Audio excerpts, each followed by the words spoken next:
मैं आर.के. त्रिपाठी। पिछले दिनों ने चाइना की 41 कंपनियां जो स्पेशलाइज्ड करती है सिर्फ कॉटन के लिए, उनका एक एसोसिएशन है चाइना कॉटन एसोसिएशन। उनकी 43 कंपनियों ने एक विरोध जताया है यूएस के अंतर्गत। उनका लब्बो-लुआब कहने का मतलब यह है कि जो लेबर फोर्स लेबर हमारे ऊपर चार्ज लगाया गया है वो पूरी तरह से गैर कानूनी है और अमेरिका इस तरह में पूरी तरह से तरस कर सकते हैं दादागिरी। वो कैसे तर्क देते हैं?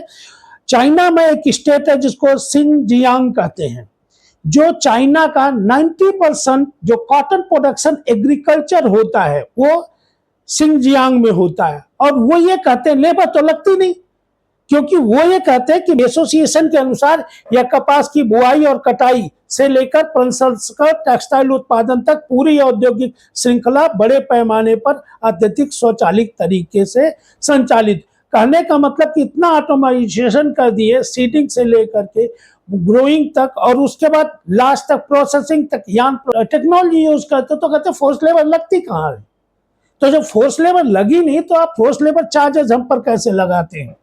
दूसरी बात, उन्होंने ये कहा कि सीसीए के द्वारा अमेरिका की यह कार्रवाई तथ्यों की अनदेखी करती है और चीनी कंपनियों पर दोष होने का जो गिल्ट लागू करती हैं। संगठन के आरोप लगाया कार्रवाई वास्तविक उद्देश्य से मानवाधिकारों मुद्दों के राजनीतिकरण और उन्हें रणनीतिक हथियार के रूप में इस्तेमाल करा। चाइना पूरी तरह, जो वहां की कॉटन एसोसिएशन, उन्होंने पूरी तरह से रिजेक्ट किया है और उन्होंने कहा कि उससे जो फर्क पड़ेगा या वैश्विक कपास उद्योग में सप्लाई चेन में इनस्टेबिलिटी आएगी, जिसके कारण पूरी दुनिया की टेक्सटाइल और अपैरल इंडस्ट्री बाधित होगी।